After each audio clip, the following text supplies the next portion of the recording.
اعوذ باللہ من الشیطان الرجیم بسم اللہ الرحمن الرحیم فلولا كانت قریۃ آمنت فنفعها ایمانها الا قوم یونس، نہیں کوئی بستی ایمان لے کر آئی کہ ان کا ایمان ان کو نفع پہنچاتا سوائے یونس علیہ السلام کی قوم کے۔ مطلب یہ ہے کہ استثناء ہو رہا ہے حضرت یونس علیہ السلام کی قوم کا۔ مختلف اقوام کا ذکر کیا گیا گزشتہ آیات میں، تو اب اللہ تعالیٰ فرما رہے ہیں کہ وہ لوگ ان پر عذاب تو آ گیا لیکن وہ ایمان نہیں لے کر آئے۔ یونس علیہ السلام کی قوم کی یہ خاصیت ہے کہ وہ لوگ ایمان لے آئے اور ان کے ایمان نے ان کو فائدہ بھی پہنچایا۔ تو اللہ تعالیٰ فرما رہے ہیں کہ جس طرح یونس علیہ السلام کی قوم ایمان لے آئی اور اس ایمان نے ان کو فائدہ پہنچایا، دیگر اقوام نے ایسے نہیں کیا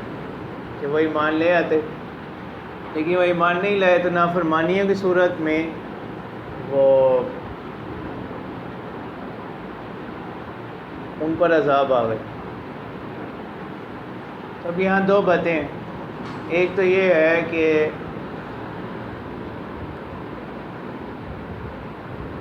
شرعاً ایمان جو ہے نا وہ کب تک معتبر ہو کیا، اس میں ایک صورت تو یہ ہے کہ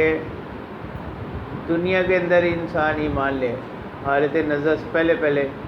اور معینہ عذاب سے پہلے، یعنی عذاب کے آ جانے سے پہلے اگر تو وہ ایمان لے آتا ہے اس وقت تک کا ایمان جو ہے وہ معتبر ہوگا۔ اس کے بعد اگر ایمان لاتا ہے تو اس کا کوئی اعتبار نہیں ہوگا، جیسے گزشتہ آیات میں فرعون کے قصے میں یہ بات آ گئی۔ اور دوسری بات یہ ہے کہ نزع کے بعد کا جو ایمان ہے اور معینہ عذاب کے بعد کا جو ایمان ہے اس کا اعتبار نہیں ہوگا۔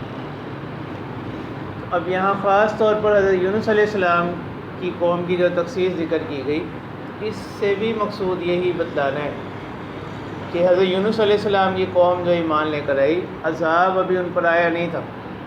اس کے آثار انہوں نے دیکھے تھے۔ ابتدائی علامات اور آثار جو اس کے تھے انہی کو دیکھ کر یہ لوگ ایمان لے آئے، اور ان کی جو توبہ ہے وہ اللہ تعالیٰ کی بارگاہ میں کیا ہوگی؟ قبول ہوگی۔ اس پر نظیر قرآن مجید میں بنی اسرائیل کے قصوں میں اللہ تعالیٰ فرماتے ہیں وَإِذْ أَخَذْنَا مِيثَاقَكُمْ وَرَفَعْنَا فَوْقَكُمُ الطُّورَ، کیونکہ جب نافرمانیوں کی صورت میں تورات کے احکام سے انحراف کی صورت میں بنی اسرائیل کے اوپر کیا کر دیے گئے؟ کوہ طور کو ان کے بالکل اوپر کھڑا کر دیا گیا، ٹھیک ہے، لیکن اس کے وقوع سے پہلے، یعنی اس کے ان کے اوپر آنے سے پہلے وہ لوگ کیا کر لی، انہوں نے توبہ کر لی تو وہ ان سے ہٹا دیا گیا۔ تو بالکل اسی طرح یہاں ہو۔ اور پھر اس پر ایک سے آگے بھی قرینہ یہ بھی ہے کہ گزشتہ آیات میں فرعون کا قصہ بیان ہوا، تو یہ اس کے بالکل برعکس ہے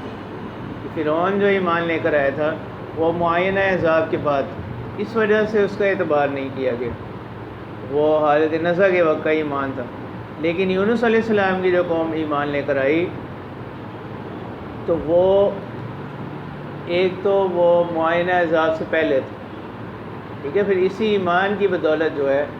آگے ان کو مزید کیا حاصل ہوئی؟ زندگی حاصل ہوئی۔ اس میں ایک حصہ تو اس قصے کا یہ ہے۔ دوسرا جو حضرت یونس علیہ السلام سے متعلق بات ہے وہ یہ نینوا بستی کا قصہ ہے۔ تو حضرت یونس علیہ السلام کو اللہ تعالیٰ نے خبر کر دی تھی کہ آپ ان کو بتلا دیں کہ 3 دن کے بعد جو ہے نا ان لوگوں پر کیا آئے گا؟ عذاب آئے گا۔ اور حضرت یونس علیہ السلام خود وہاں سے اس بستی سے نکل گئے کہ اب ان پر جو ہے عذاب آ جائے گا، لیکن پھر پیچھے انہوں نے کیا کیا، انہوں نے اللہ تعالیٰ کے سامنے ان کے مرد، عورتیں، بچے، بوڑھے سب ایک میدان میں حاضر ہو گئے، اور انہوں نے جو ہے اللہ تعالیٰ کے سامنے توبہ کی۔ اللہ تعالیٰ کی ہاں ان کی توبہ جو ہے قبول ہو گئی۔ اب جس وقت حضرت یونس علیہ السلام کو اطلاع پہنچی تو اب انہوں نے، وہ تو چونکہ ان کو عذاب کے بارے میں بتلا چکے تھے، تو اب ان کے خیال میں یہ تھا کہ اگر اب میں واپس جاتا ہوں تو وہ کہیں گے کہ انہوں نے ہم سے کیا بولا، جھوٹ بولا، اور اس قوم کے ہاں یہ دستور یہ تھا کہ اگر کسی نے کوئی ایسی بات کی اور بعد میں اس کو ثابت نہ کر سکے تو اس کو قتل کر دیا جائے۔ اب وہ وہاں سے جو ہے آگے انہوں نے سفر شروع کر دیا، وہ ایک کشتی میں سوار ہوئے، لیکن پھر یہ ہوا کہ درمیان کے اندر آ کر اس دریا میں وہ کشتی جو ہے نا رک گئی، نہ وہ آگے جاتی تھی نہ پیچھے جاتی۔ تو اب ان کے ہاں دستور یہ تھا کہ انہوں نے کہا کہ یہاں کوئی ایسا شخص موجود ہے کہ جس سے کوئی لغزش ہوئی ہے، کوئی خطا ہوئی ہے، اور حضرت یونس علیہ السلام کو بھی وہ جانتے تھے۔ تو حضرت یونس علیہ السلام نے کہا کہ میرے ساتھ ایسا معاملہ ہوا ہے، کیونکہ جس طرح 23ویں پارے میں بھی اس کو اذ ابق الی الفلک المشحون، اباق سے تعبیر کیا گیا، ٹھیک ہے، یعنی اللہ تعالیٰ کی طرف سے ابھی ہجرت کی اجازت نہیں ہوئی تھی، اس سے پہلے وہ وہاں سے آ گئے، تو لیکن وہ لوگ نہ مانے، یعنی ان کی تعظیم کی وجہ سے پھر بالآخر فیصلہ یہ ہوا کہ قرہ کیا جائے، فساہم فکان من المدحضین۔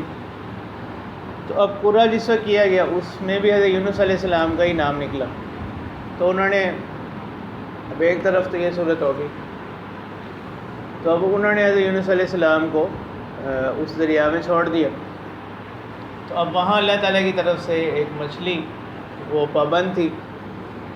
کہ اس نے حضرت یونس علیہ السلام کو جو ہے اپنے پیٹ میں لے لیا،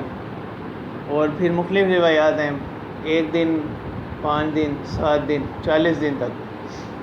ان کا قیام اس مچھلی کے پیٹ میں رہا۔ پھر جو ہے اس نے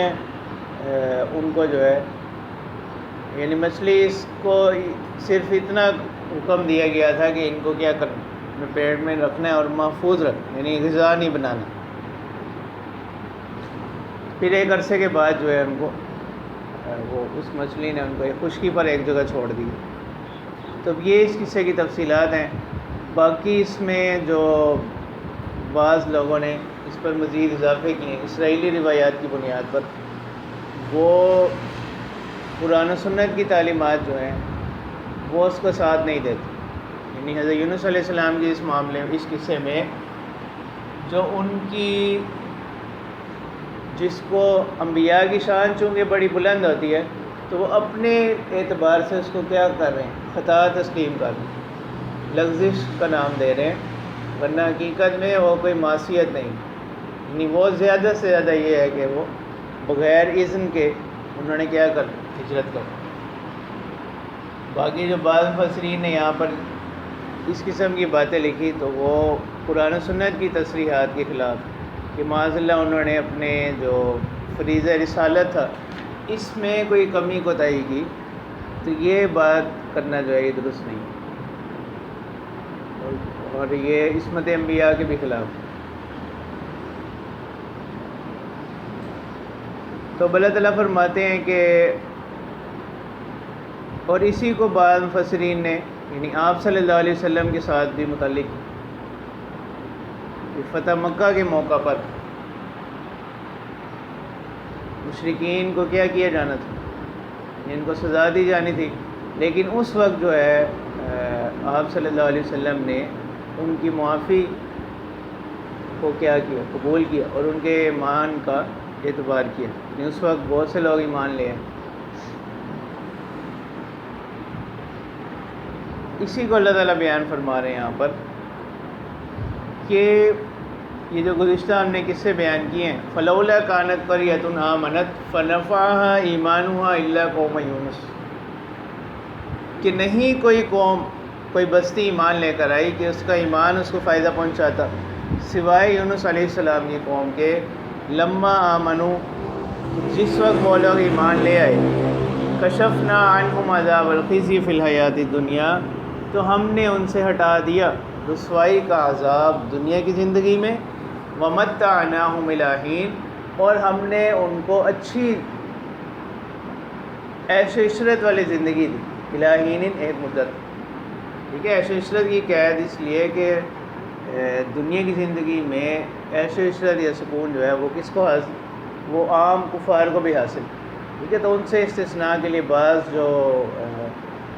اردو ترجمہ والے لوگ ہیں انہوں نے یہاں پر اس قید کا کیا اضافہ کیا۔